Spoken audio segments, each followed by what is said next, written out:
What's going on, guys? So have you ever wondered how people get the really cool inlays into things like cutting boards? Recently I did some on the side of the chessboards, which is what I'm going to be showing today. Or like pretty much anything. Anything in wood that you can do. Anything from coffee tables to chessboard boxes to whatever is a VCarve inlay. Now this is something that's done with the CNC, and I know you guys have seen them. I'll kind of throw a couple of examples right here. And they're really cool. They really are. You can be able to inlay shapes and designs that by hand, honestly, you probably could not do at all. And you can get some extremely fine detail.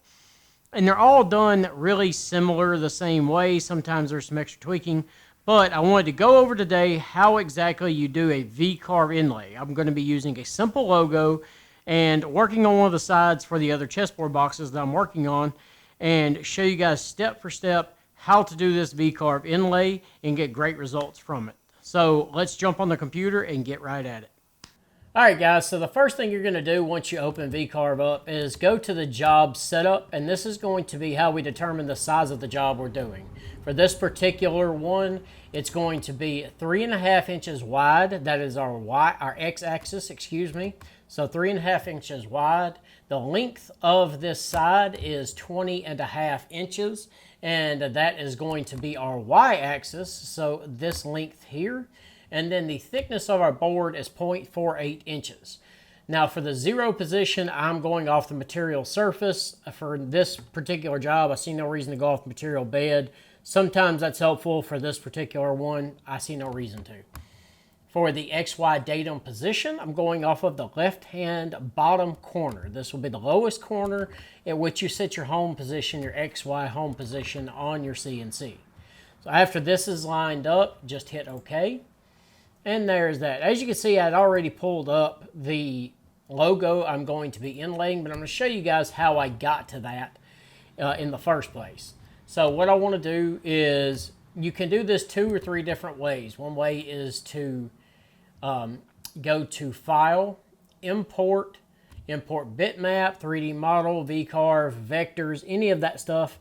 Or you can just drag and drop, which is what I do usually. For this particular one, it's going to be this right here, drag and drop, and there is our logo.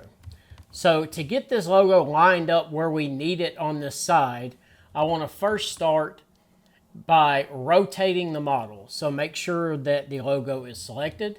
Go up here, hit rotate, and then for angle, we're just going to do 90. That will turn this model 90 degrees from its previous position. And then from there, with the logo still selected, want to go to your alignment tool and click this top center button. This will center it both vertically and horizontally on your job piece. So whatever the size of your material is, this will center it dead center. Now from there, I have a particular size that I need this logo. So what I'm going to do is resize this, leave it linked. And then for this particular instance, I want to adjust the width. Now remember, this was turned to 90, so this is now your width from what would have been top and bottom. And I want it to be 1.5 inches. And there we go. That resizes it perfectly, leaving this linked to make sure it stays perfectly scaled down to where your width matches this size. After that, as you can see, it is lined up perfectly in the center of this board.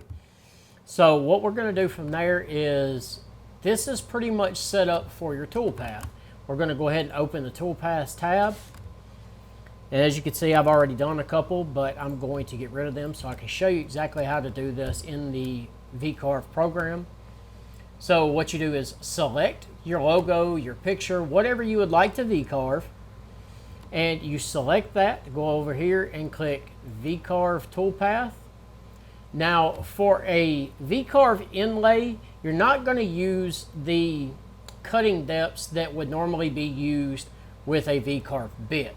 What this is going to do is, if I were to unclick this, This would not specify a depth, and it would go as deep as it needs to go to get the width on these with the VCarve bit.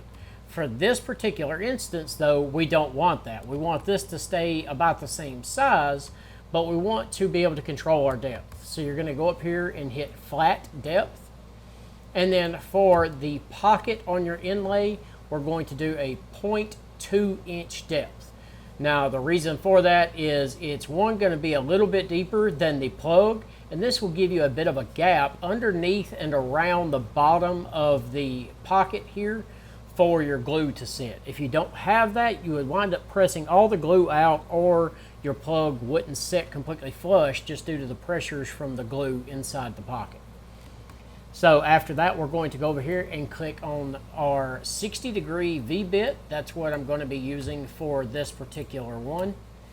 And as you can see, I'm going with the standard setup and cut speeds, 16,000 RPM, 100-inch feed rate, and a 30-inch plunge rate.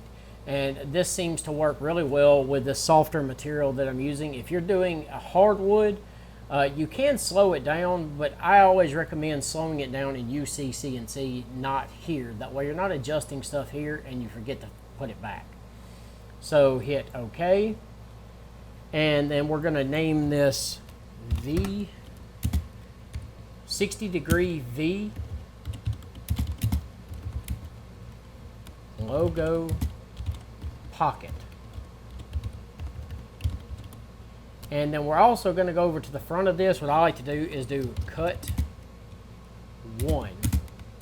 Now there's going to be 3 cuts total. 1 is the pocket, 2 will be a VCarve setup of the plug, and the 3rd will be a flat end mill, larger clearance area, which I need to remove here, for the plug. You don't need this flat clearance area tool on the pocket. So now we just hit calculate and can run this, and as you can see, it's a nice clean layout in the board, so that's going to work fine. So with the VCarve Inlay logo lined up and everything good to go, after you check your profile, your preview, excuse me, and if everything looks good there, you move on to setting up your toolpaths on the CNC. To do that, you need to save your toolpath. First, you're going to go over to Save Toolpaths, click on the toolpath, hit Save, and over here, I'm going to just open up a new folder for this one.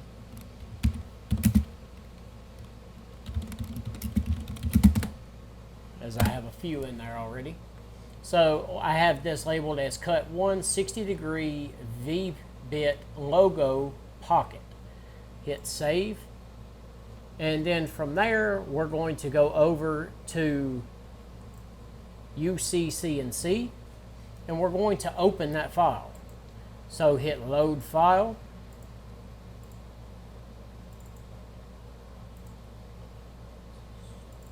Test cuts. V3 inlay cuts. Cut 1, this is one we just made, and as you can see, it pops up right here on the toolpaths area of UCCNC. So now what we're going to do is set the X, Y, and Z axis on the CNC, and after that, all we have to do is hit Start Cycle, and it will go from there and cut the pocket. Alright, if you guys can see this right here, this is the very lower left-hand corner, and this is the XY datum point that I had used in VCarve. And so with this board here, you line up the very tip of your bit to the very tip of this corner. The more precise you are on this, the better it is, but that being said, when you swap bits for anything else, if you're doing stuff like this, as long as you keep this perfectly positioned, that won't change. So relative to the next cut, it won't matter, but if you were to be doing multiple things on this board, it might. This logo here is loaded and our X and Y axis are set. To set our Z axis, we're going to use the touch-off pad, and what this does is this allows the machine to know exactly the height of your bit. Now I already have the 60-degree V-bit installed into the machine. In UCCNC, you simply hit the 0-axis button here, and then this touch-off button here. This lowers the bit until it touches the Z-axis pad, and then the machine registers knowing exactly where the tip of the bit is. Now all we have to do is to start cutting.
Alright guys, so now that we have the inlay here cut into our long piece, we need to save this file, especially if you're going to be doing multiples or anything like that.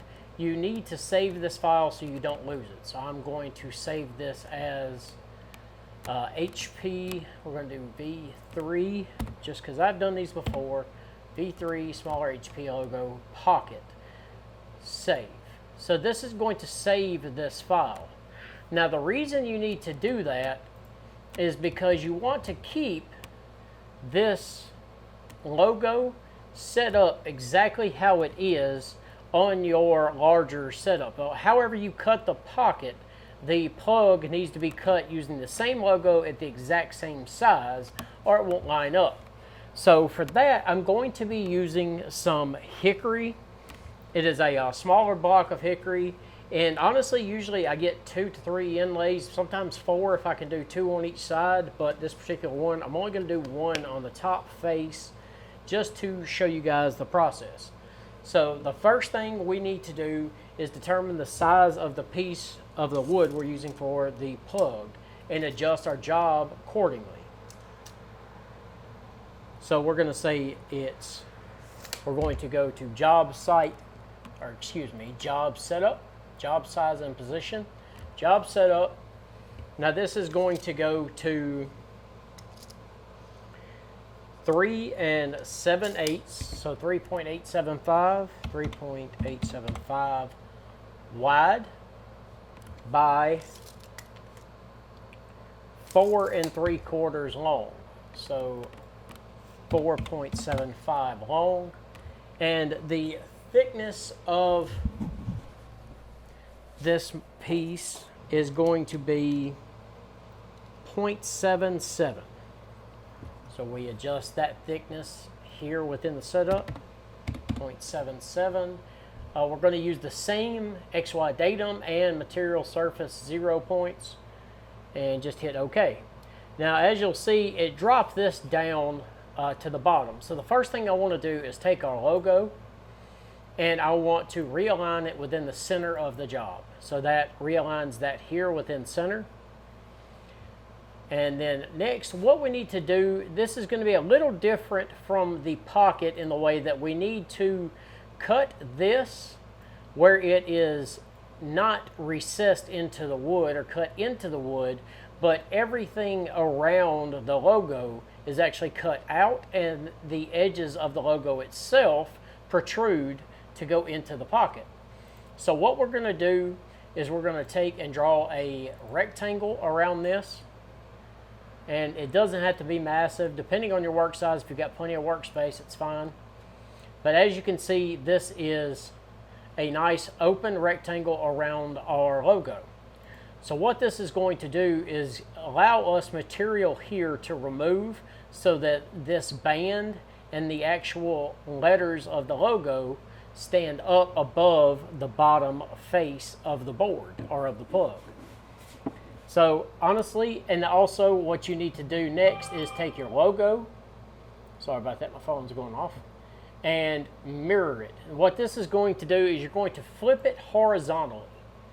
To do this, you simply select the logo, hit mirror, make sure it does not create a mirrored copy, and hit flip horizontal. This flips the logo horizontally on the vertical axis to where when this is cut out, this will simply flip over into place. If you do not do this, you'll wind up with a plug that is the exact same cutout as your pocket, and then this won't line up. The problem is that you're cutting the same shape instead of a mirrored image of it. So it's really simple. Swap this using the mirror tool and add the rectangle, and it's good to get ready to cut. For the tool path, we're going to select all of this. The square and the logo, we're going to go to VCarve. Make sure you're still using your same VCarve bit. And then what we want to do here is a little different on the depth. Instead of starting at 0, we want it to start at 1/10 of an inch. Now what this is going to do is actually start cutting this shape 1/10 of an inch below the surface of the wood. This will allow for that extra 1/10 of an inch at the bottom of the inlay to be used for gluing. This is really important. If you don't do this, odds are it's not going to fit super tight and wind up with a super clean cutout for the logo once everything is cleaned up and sanded. So make sure you're using the same bit as you were using for the pocket, which in this case is a 60-degree V bit. And then for this, I also want to use a flat area clearance tool. Now what this is going to do is generate a second tool path with a different cutting tool to remove all the flat areas here that you can remove with a VCarve bit. It's just going to take forever. So when I do this, I like to use an 1/8 of an inch end mill, and that is nice and small, and it gets all into the tight places, into the tight areas between the logo without worrying about any issues, and makes clearing this out much, much faster. So with this set, I want to add this as our 60-degree V logo inlay plug. Calculate. Now as you can see, this gave me two different tool paths here. This tool path here, if I were to take this off, this is our flat area clearance tool. This is our 1/8 inch end mill bit. As you can see all of this here.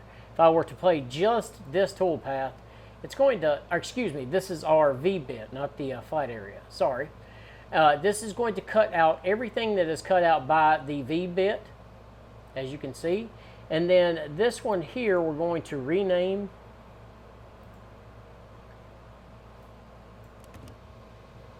We're going to name this one, oh, excuse me, that's why I clicked the wrong one.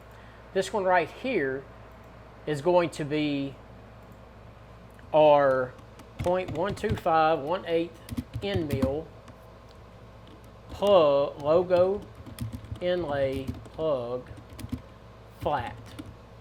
So this tells me that this is with a 1.25 inch end mill, and this will remove all of the flat areas, as you can see. So this right here completely removes and flattens this out, leaving this protruding area that will go into the pocket on our board that we just previously cut. So now with this, just like with the other, we need to save the tool paths. So if you have a machine that can automatically swap, that's different. On my machine, I have to manually swap bits. I also don't see any difference in how it cuts between cutting your VCarve first or your flat area first. I may be wrong on that, and it may depend on the wood, but with things like this hickory, I haven't found a reason why one should come before the other, to be honest. So what I'm going to do is I'm going to save the VCarve cut as cut 2, 60-degree V logo inlay plug. We're going to go to the same folder as the cut 1, save, and then we're going to save the flat area clearance tool, which would be cut 3, into the same folder. Now it's nice having everything in the same folder, makes it much easier to find. So now we go back to UCCNC, and then we want to load up the cut 2.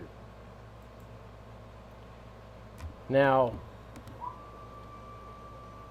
for this, you will see that everything is set up and ready to cut, and all you have to do now is the same process as before of lining up your XY axis, setting the 0, and then setting the 0 to this new piece, just because the thickness of this piece changed from the previous pieces. So let's get that done now, and I will cut this and we'll see how this turns out.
So guys, these inlays are awesome.